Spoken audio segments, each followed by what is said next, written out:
Assalamualaikum warahmatullahi wabarakatuh. Waalaikumsalam Asyhadu an la ilaha warahmatullahi illallah wahdahu la syarikalah wa asyhadu anna Muhammadan abduhu wa rasuluhu amma ba'du. Fa'udzu billahi minasyaitonir rajim. Bismillahirrahmanirrahim. Nahmaduhu wa nusalli ala rasulil karim wa ala abdihil masihil maut. Ya, baik Bapak Ibu, kita lanjutkan kembali untuk mutolaah kita pada pagi hari ini, ya, tanggal 1 Agustus ya 2026, di mana hari Sabtu, Minggu, Senin kemarin kita libur ya karena kita menyimak jalsah UK ya, live di MTA. Ya, mudah-mudahan banyak ilmu ya, banyak wawasan yang bisa kita petik dari jalsah kemarin, dan tentunya kita berusaha untuk mengamalkan ya dalam kehidupan kita sehari-hari. Ya, baik Bapak Ibu, kita lanjutkan di mutolaah kita di buku Hakikatul Wahyi, itu masuki bab yang keempat ya. Di mana bab yang pertama kemarin itu adalah orang-orang yang menerima wahyu itu yang mereka tidak mempunyai hubungan sama sekali dengan Allah Subhanahu wa taala ya. Nah, kemudian yang kedua atau bab kedua, mereka mendapatkan wahyu ya karena mempunyai hubungan yang sedikit ya dengan Allah Subhanahu wa taala. Kemudian yang ketiga adalah orang-orang yang menerima wahyu karena mereka mempunyai hubungan yang sempurna ya dengan Allah Subhanahu wa taala. Di bab yang keempat ini ya, beliau membahas berkenaan dengan ini seperti tulisan yang besar ini ya. Jadi bab ini menjelaskan perihal keadaan yang berhubungan dengan diriku ya, yaitu dari antara ketiga golongan tersebut ya, ke dalam golongan manakah ya aku telah dimasukkan oleh Allah Ta'ala karena karunia dan rahmatnya. Di sini beliau menyampaikan maksudnya beliau itu ya, atau apa yang beliau alami itu ya, apakah masuk di bab pertama, kedua atau ketiga gitu ya. Nah, sini beliau menulis yang pertama ya, bagian pertama dari bab yang keempat ini, yaitu konsep Allah ya, ketuhanan Al-Masih dan Parmeshwar ya. Sesungguhnya Allah Ta'ala mengetahui dan dia adalah sebaik-baik saksi atas setiap hal, bahwa yang pertama-tama diberikan kepadaku di jalannya adalah hati yang bersih. Ini beliau menyampaikan bahwa beliau telah diberikan oleh Allah Ta'ala ya, adalah hati yang bersih gitu ya, untuk menapaki jalan ketauhidan itu. Maksudnya adalah hati yang tidak memiliki hubungan hakiki selain hanya dengan Allah Azza wa Jalla. Dahulu aku adalah seorang pemuda ya, dan kini telah lanjut usia. Namun di saat manapun aku tidak pernah memiliki jalinan hubungan yang sejati selain dengan Allah Azza wa Jalla. Ini beliau sampaikan bahwa beliau memang dari awalnya itu sudah memiliki hubungan yang sejati dengan Allah Ta'ala ya. Dan dulunya beliau seorang pemuda dan kini sudah lanjut usia ya. Tapi dalam kurun waktu yang sudah demikian lama itu ya, beliau tidak pernah ya memiliki hubungan yang sejati ya selain kepada Allah Ta'ala. Jadi maksudnya Allah Ta'ala itu memang ya nomor satu kan itu. Nah, seperti kemarin di yang bab yang ketiga kan, bahwa seorang pilihan Allah Ta'ala itu, ya, atau seorang utusan Allah Ta'ala itu, beliau sudah dipersiapkan ya Allah Ta'ala mulai dari dalam kandungan mungkin ya. Mungkin sebelum diciptakan pun ya sudah diberikan jalan gitu ya untuk senantiasa dekat kepada Allah Ta'ala kan. Makanya begitu sudah lahir ya anak-anak, remaja dan dewasa dan seterusnya ya hubungan kepada Allah Ta'ala itu memang sudah dari awal ada kan. Dan sini beliau mengutip ya seakan-akan dua bait syair ini ditulis oleh Syekh Jalaluddin Rumi ya semata-mata untukku. Ya, jadi Jalaluddin Rumi ini adalah seorang sufi ya, seorang sufi yang terkenal.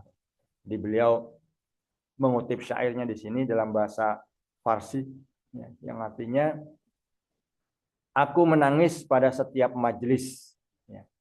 Sementara wajah-wajah yang penuh kesedihan dan kegembiraan dalam keadaan yang sama. Setiap orang akan menjadi seorang sahabat untukku, ya. Sesuai apa-apa yang bergerak di dalam kalbunya, tanpa menyelidiki rahasia-rahasia yang terpendam yang ada dalam diriku. Jadi seorang pilihan Tuhan itu ya seperti kita ketahui dan orang-orang yang memiliki hati yang bersih itu ya tanpa pikir panjang itu ya maksudnya ya mereka langsung meyakini kan ya dalam contoh kan ya Hazrat Abu Bakar kan itu ya kan tanpa dalil tanpa apa kan itu kalau beliau kan hanya meyakinkan apakah engkau benar ya engkau telah diutus oleh Tuhan gitu, oleh Allah Ta'ala kan. Ya, kalau engkau diutus oleh Allah Ta'ala maka aku akan mengikuti engkau kan. Dan ya pengakuan itu saja kan Abu Bakar kan. Nah, kemudian sahabat-sahabat Rasulullah SAW pun sama kan. Ya karena dari semenjak sebelum mendakwakan diri pun sudah terlihat gitu loh bahwa beliau itulah orang yang benar, orang yang baik dan tidak pernah berbohong kan. Kan nggak mungkin seperti kemarin disampaikan ya tiba-tiba di umur 40 kan itu berbohong atas nama Tuhan lagi kan ya. Ya atas nama diri sendiri saja tidak pernah berbohong gitu.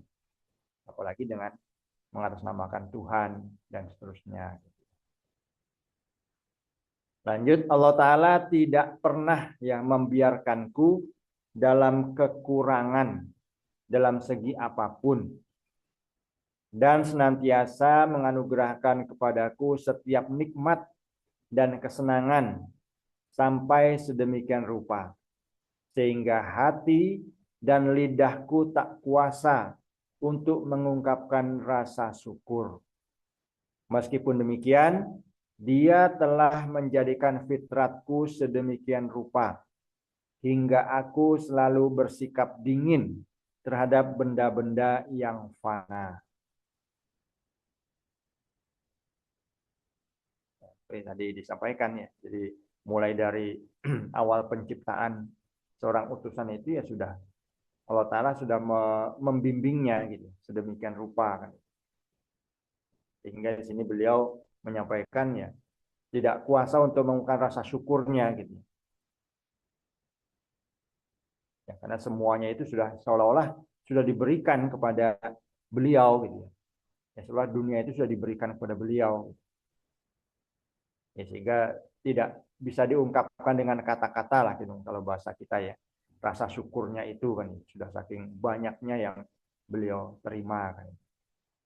Nah, kan di sini beliau sampaikan ya Allah Ta'ala itu telah menjadikan fitrat itu sedemikian rupa sehingga aku selalu bersikap dingin ya terhadap benda-benda yang fana kan.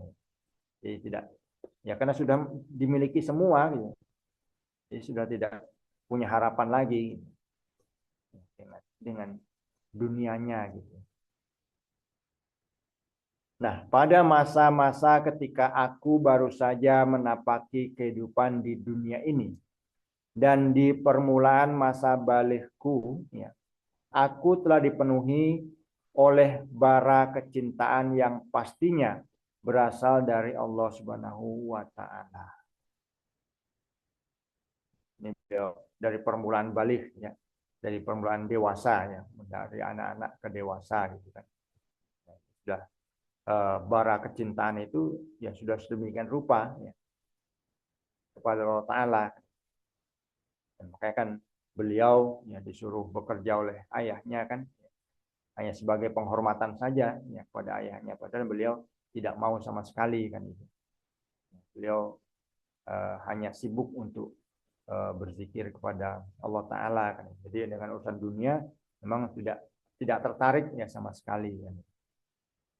Nah, disebabkan oleh bara kecintaan itu ya, aku benar-benar tidak menyukai agama yang akidahnya bertentangan dengan keagungan dan keesaan Allah Ta'ala.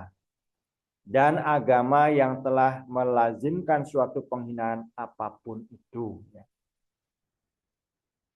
Jadi karena ada bara kecintaan kepada Allah Ta'ala tadi, ya, sehingga beliau ya tidak menyukai gitu ya, hal-hal yang bertentangan dengan tauhid ilahi.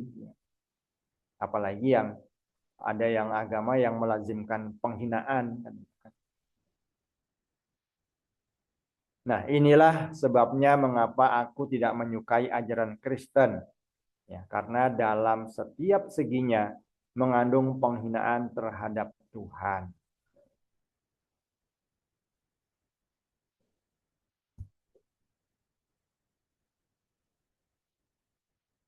Jadi seorang manusia yang lemah, yang bahkan tidak mampu menyelamatkan dirinya sendiri, telah dinobatkan sebagai Tuhan dan dianggap sebagai pencipta langit dan bumi. Kan salah satu penghinaan terhadap Tuhan sebenarnya. Ya, demikian. Makanya tadi beliau sampaikan, ya, beliau sangat tidak menyukai tentang ajaran Kristen, ya, karena adanya penghinaan terhadap Tuhan. Nah, ada seorang manusia yang lemah yang dilahirkan dari rahim seorang ibu, ya, dinobatkan sebagai Tuhan. Kemudian dia sendiri tidak bisa menyelamatkan dirinya kan, ya, pada waktu disalib. Apalagi menciptakan langit dan bumi kan, ya, menyelamatkan diri sendiri saja tidak sanggup. Nah, sebuah kerajaan duniawi saja yang sekarang ada dan boleh jadi esok akan lenyap, tidak mungkin ya di dalamnya terdapat unsur keterhinaan. Apalagi kerajaan samawi gitu ya, kerajaan langit. Ya, kerajaan di bumi saja ya kalau ada keterhinaan pasti akan murka kan itu ya. Akan tidak suka. Bahkan mungkin bisa terjadi peperangan. Nah, bagaimana mungkin ya di dalam kerajaan Tuhan, di kerajaan hakiki Tuhan terhimpun banyak kehinaan, di mana Tuhan dimasukkan ke dalam tahanan, dihukum cambuk dan diludahi wajahnya. Yang pada akhirnya sesuai dengan perkataan kaum Kristen, ya, kaum Kristen sendiri, ia yaitu Yesus mengalami kematian terkutuk dan tanpa itu ia tidak mampu menyelamatkan hamba-hambanya sendiri.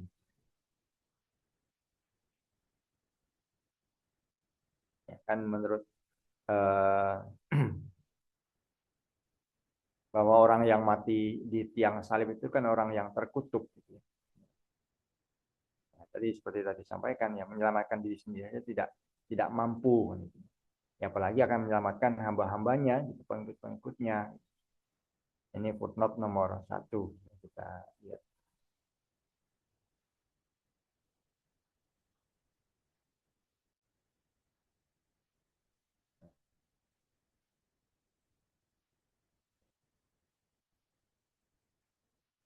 Di anggapan bahwa Hazrat Isa SAW rela dirinya mati terkutuk batal dengan sebuah dalil di mana ia berdoa di Taman Getsemani sambil menangis dengan pilu seraya berkata, "Ya Tuhan, ya, kiranya cawan ini diangkat daripadaku."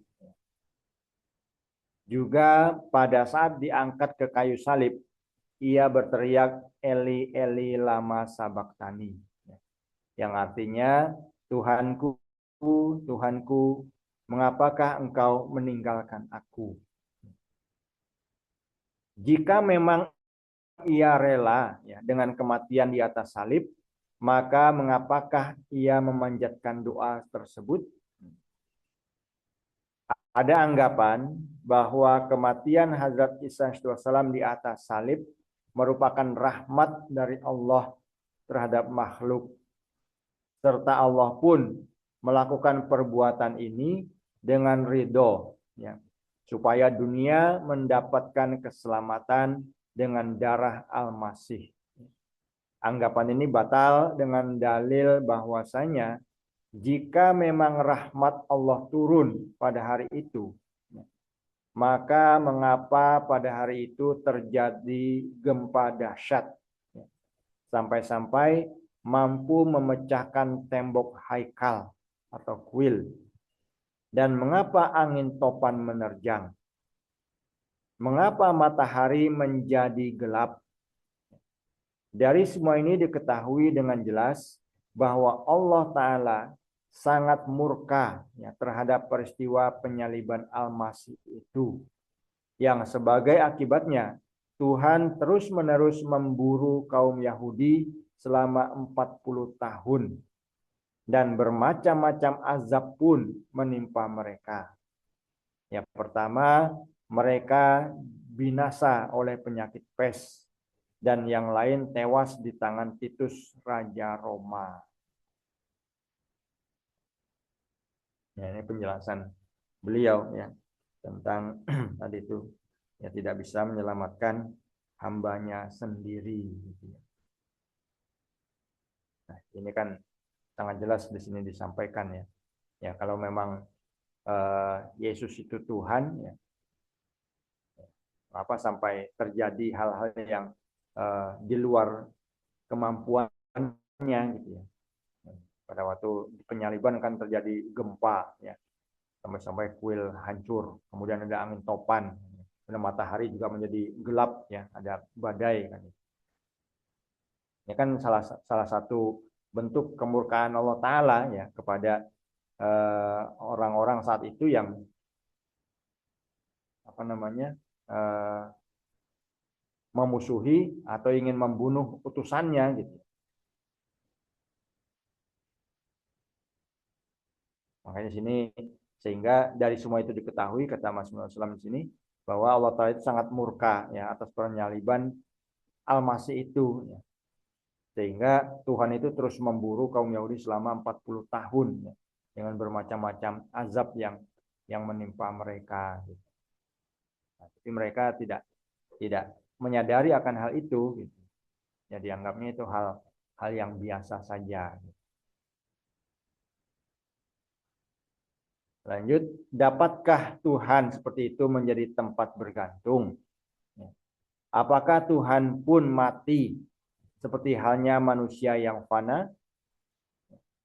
Lalu bukan hanya jiwanya yang tidak selamat, malahan orang Yahudi pun melemparkan tuduhan yang kotor terhadap kemaksumannya dan terhadap kesucian ibunya. Tetapi Tuhan itu tidak mampu untuk melakukan sesuatu pun untuk menzahirkan kekuatan-kekuatan dahsyatnya dalam menghadapi semua itu. Akal sehat tidak dapat mendukung keimanan terhadap Tuhan yang seperti itu, yang mati tertimpa musibah dan tidak kuasa melakukan perbaikan sedikit pun terhadap kaum Yahudi.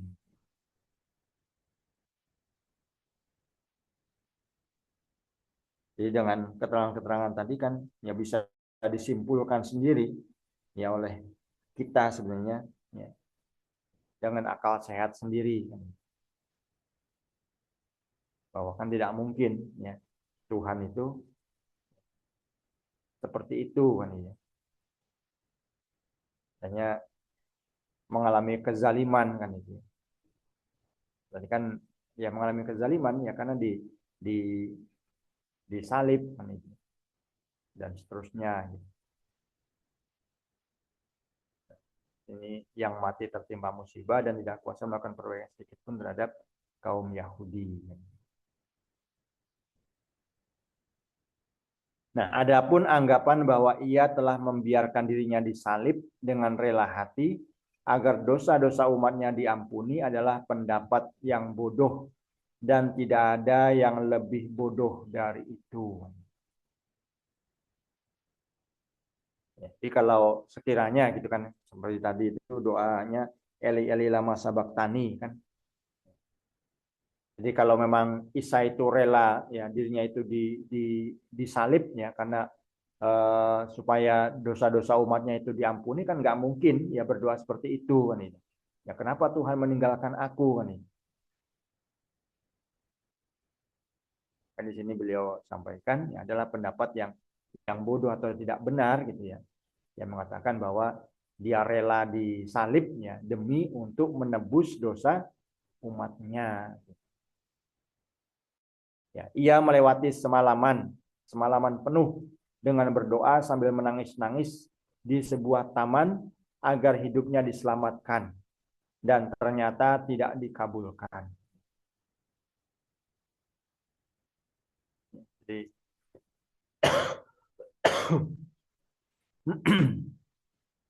kan setelah diturunkan dari yang salib kan beliau kan berdoa terus kan ya supaya diselamatkan kan.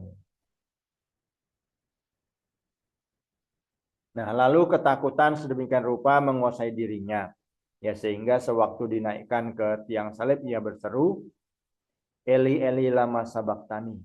Ya, di mana ia memanggil Tuhannya dengan sebutan Tuhan dan lupa untuk memanggilnya dengan kata Bapa.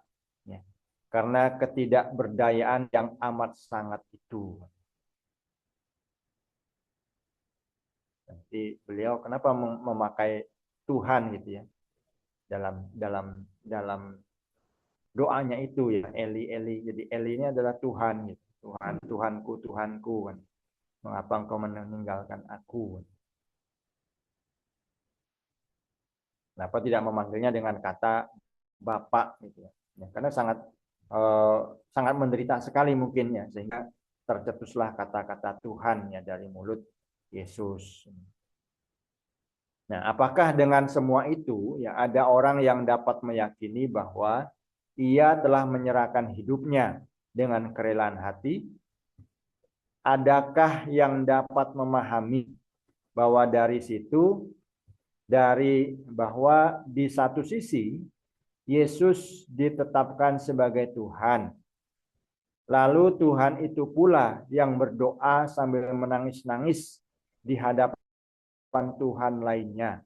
Padahal konon ketiga Tuhan itu berada dalam diri Sang Yesus. Dan ia adalah kumpulan dari semuanya. Ya, kepada siapakah ia berdoa dengan menangis-nangis itu? Ini bisa dipahami ya oleh Bapak Ibu sekalian kan ya. Di sini kan Yesus berdoa ya kepada Tuhan kan itu. Dengan mengucapkan Tuhan. Ya padahal menurut pemahaman orang-orang kan ya Yesus itu ya Tuhan sendiri kan itu. Ya.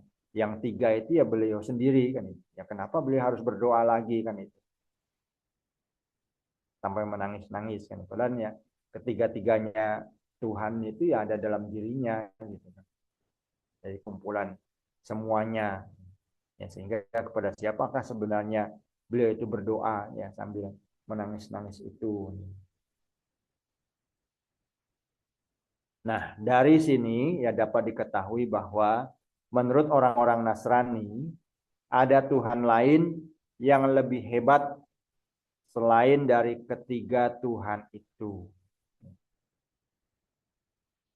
Dia terpisah dari ketiganya, memerintah ketiga-tiganya, dan kepadanya lah ketiga Tuhan itu terpaksa menangis-nangis. Harusnya seperti ini gitu ya. Jadi memang ada Tuhan lain gitu.